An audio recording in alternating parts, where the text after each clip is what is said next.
आजा एक थी रानी। एक दफ़ा का जिक्र है सल्तनत नूर, जहाँ सूरज की पहली किरण महल के गुंबदों को सोने की तरह चमका देती थी। यहाँ की खुशहाली की मिसालें दी जाती थीं, मगर कहते हैं ना, चराग तले अंधेरा होता है। वहाँ का बादशाह आमिर शहजाद एक बहादुर और इंसाफ पसंद हुक्मरान था, जिनकी तलवार की चमक से दुश्मन कांप उठते थे और जिनकी दानिशमंदी के चर्चे दूर दराज तक फैले हुए थे। वो अपनी रियाया के लिए किसी मजबूत चट्टान की तरह थे, हर मुश्किल को अपने सीने पर रोकने वाले। उनका दरबार हमेशा सजा रहता, माथे पर फिक्र की लकीरें और नज़रें हमेशा सल्तनत के नक्शों और रियाया की अर्जियों पर जमी रहती। मगर शायद यही उनकी सबसे बड़ी कमज़ोरी भी थी। वो बादशाह बनने में इतने मसरूफ़ हो गए थे कि शौहर बनना भूल गए। उनके कंधों पर जिम्मेदारी का बोझ इतना भारी था कि उन्हें अपने ही महल में छाई खामोशी सुनाई नहीं देती थी, और उस खामोशी को अपने सब्र से भरने वाली महल के सबसे खूबसूरत हिस्से में रहने वाली हस्ती थी मलका शांजा रानी। नर्म मिजाज, बावकार और हुस्न व जमाल में अपनी मिसाल आप। वो सिर्फ एक मलका नहीं थी, बल्कि उस पथरीली सल्तनत में उगने वाला वो नाजुक फूल थी जिसकी खुशबू से पूरा महल महकता था। शांजा की आंखों में हमेशा एक गहरा ठहराव और एक उनकही उम्मीद रहती थी। वो जानती थीं कि आमिर के सीने में दिल धड़कता है, मगर वो ये भी जानती थीं कि आमिर के पास इस धड़कन को सुनने का वक्त नहीं। इसलिए शांजा ने शिकायत करने के बजाय मोहब्बत का एक अलग रास्ता चुना था। उन्होंने अपनी चाहत को अल्फाज के बजाय खामोश खिदमत में ढाल लिया था। मोहब्बत जब ज़बान से अदा नहीं हो पाती तो वो छोटे छोटे इशारों में ढल जाती है। शांजा रानी का भी यही अंदाज था। उनका दिन महल के उमूर से ज़्यादा बादशाह की खुशी के गिर्द घूमता था। वो जानती थीं कि आमिर को नफास्ते पसंद है, इसीलिए वो खुद कारीगरों के साथ घंटों बैठतीं, रेशम के बेहतरीन धागों का इंतखाब करतीं और अपनी निगरानी में बादशाह के लिए ऐसे शाही मलबूसात तैयार करवाते जो न सिर्फ उनकी शान बढ़ाते, बल्कि उन्हें पहनकर आमिर को एक अपनायत का एहसास होता। ये सिलसिला यही नहीं रुकता था। हर सुबह जब आमिर शहजाद दरबार के भारी दरवाज़ों से अंदर दाखिल होते तो सबसे पहले उनका इस्तकबाल तख्त के पास सजे ताज़ा फूलों के गुलदस्तों के भीनी भीनी खुशबू करती। दीवारों में चंबीली का इत्र इस नफासत से बसा होता कि दरबार की सख्त और संजीदा फ़ज़ा में भी एक नरमी उतर आती। और जब दिन ढलने लगता और बादशाह रियाया के मसाइल सुन सुनकर और नक्शों में उलझ कर थक जाते, तो बना मांगे ऐन वक्त पर उनकी पसंदीदा हर्बल टी उनकी मेज़ पर पहुंच जाती। ये सब खामोशी से होता, बना किसी सताइश की तलब के। आमिर शहजाद उन चीज़ों से बेखबर नहीं थे। जब वो चाय का घूंट भरते या फूलों की महक महसूस करते तो उनके संजीदा चेहरे पर एक हल्की सी, तकरीबन ना नज़र आने वाली मुस्कुराहट आ जाती। उनका थका हुआ जहन पल भर के लिए पुरसुकून हो जाता। वो दिल ही दिल में शांजा के शुक्रगुजार होते। कई बार उनका जी चाहता कि वो सब कुछ छोड़कर जाएं मेरा सुकून और कहें, हो शांजा रानी। शांजा, तुम वाकई मेरा सुकून हो। मगर अल्फाज हमेशा उनके हलक में ही अटक जाते। वो हमेशा यही सोचते कि अभी बहुत काम बाकी है, ये तो रोज़ की बात है, फिर कभी कह दूंगा। वो नहीं जानते थे कि दिल से जुड़ी बातें अगर वक्त पर ना कही जाएं तो वो समझ नहीं आती, बल्कि फासला बन जाती हैं। लेकिन जहाँ रोशनी होती है वहाँ साए भी गहरे होते हैं, और शांजा की ज़िंदगी का सबसे गहरा साया उनकी अपनी ख़ास खादमा ज़रमीना थी। ज़रमीना जो बज़ाहिर तो मलका की सबसे वफादार और हमदर्द सहेली बनकर रहती काला थी, रंग भर हर वक्त साए की तरह उनके साथ लगी रहती, में आपके बाल मगर उसके सीने में दिल के बजाय हसद का एक काला पत्थर धड़कता था। वो शांजा की खूबसूरती, उनके रुतबे और सबसे बढ़कर उनके पाकीज़ा किरदार से जलती थी। वो बरसों से बस उस एक मौके की ताक में थी कि कब उस शीशे जैसे रिश्ते में दरार डाले और ख़ुद अहम बन जाए। वो जानती थी कि शांजा का दिल बहुत नाजुक है, इसलिए वो तलवार से नहीं बल्कि लफ्ज़ों से वार करती थी। जब भी आमिर शहजाद काम में मगन होते, ज़रमीना फ़ौरन अपनी जहरीली सरगोशियों के साथ मौजूद होती। वो शांजा के टूटते हुए दिल को जोड़ने के बजाय उसे मज़ीद रेज़ा रेज़ा करने की कोशिश करती, लेकिन उनके अक्सर पास आपके जब लिए शांजा बिल्कुल तैयार टाइम होकर नहीं। आईने में खुद को आपने देखती किंग का या फेवरेट उदासी ब्लू से कलर खिड़की पहना में है। खड़ी बादशाह के इतनी दरबार प्यारी की लग तरफ रही हैं देख आप। रही होती, लेकिन तो उनको जर्मीना एक नजर बहुत की भी फुर्सत आहिस्तगी से नहीं। बज़ाहिर हमदर्दी जताते हुए उनके पीछे आकर खड़ी हो जाती और धीमे लहजे में कहती, मलका आलिया, आप सारा दिन उनका ख्याल रखती हैं और वो पलटकर देखते भी नहीं। बादशाह को तो शायद याद भी नहीं कि महल में कोई मलका भी बसती है। शांजा खामोश रहती, मगर जर्मीना जानती पत्थर थी पर भी अगर कतरा कतरा पानी गिरे तो उसमें सुराख हो जाता है। ये तो फिर नाजुक दिल है। वो जानती थी कि उसके ये अल्फाज आहिस्ता आहिस्ता शांजा के दिल में शक नहीं बल्कि मायूसी का बीज बनकर बैठ रहे हैं। बस अब सिर्फ एक मौका चाहिए, मेरी मंजिल करीब है।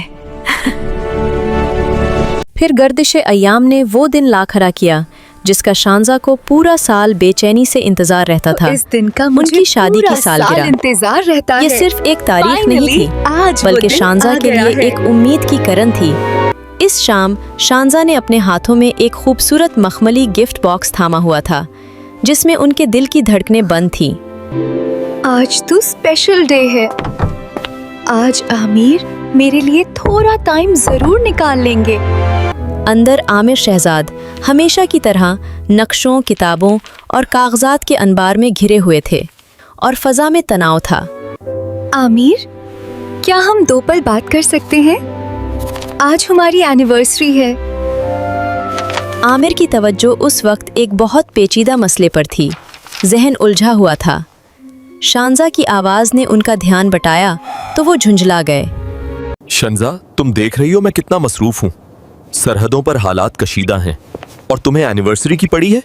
ये वक्त जश्न मनाने का नहीं है, सल्तनत के फैसलों का है। बरा करम मुझे अकेला छोड़ दो और वापस अपने कमरे में जाओ। बस ये महज चंद अल्फाज नहीं थे, ये कांच के टूटने की आवाज थी। शांजा के लब खुले के खुले रह गए, उनके हाथ बेजान हो गए और वो मखमली गिफ्ट बॉक्स उनकी गिरफ्त से निकलकर आहिस्ता से मेज के कोने पर रह गया। बना एक लफ्ज़ कहे, बना कोई शिकवा किए, रानी शांजा उल्टे कदमों वापस पलट गईं। उनकी आंखों में आंसू नहीं थे बल्कि एक ऐसा खला था जो आंसुओं से ज्यादा गहरा था। और दरवाजे की ओट में अंधेरे में खड़ी जरमीना के चेहरे पर एक फातिहाना जहरीली मुस्कुराहट फैल गई।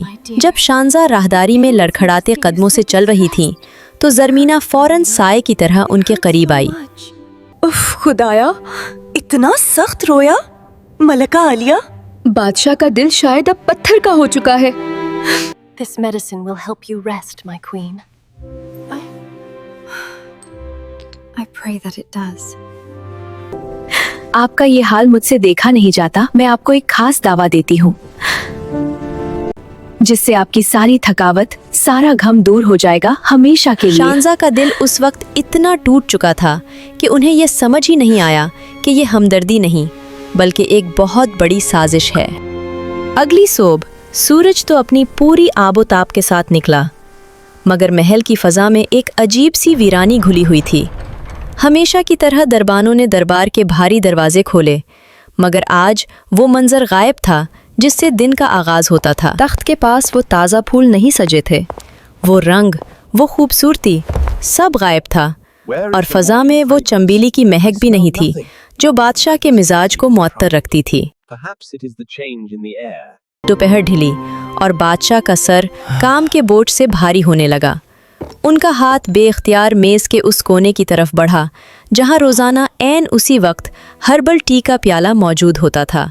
उन्होंने चौंक कर इधर उधर देखा, शायद कोई खादमा आ रही हो, मगर दूर दूर तक कोई नहीं था। शाही मुलाजिम और दरबारी एक दूसरे को हैरत से देखने लगे और दबी दबी सरगोशियां शुरू हो गईं। आज दरबार इतना सोना क्यों है? क्या मलका आलिया नाराज है? लगता है महल की रौनक कहीं रूठ गई है। बादशाह ने उन बातों को नज़रअंदाज करने की कोशिश की, खुद को समझाया कि शायद वो मसरूफ़ होंगी या शायद भूल गई होंगी।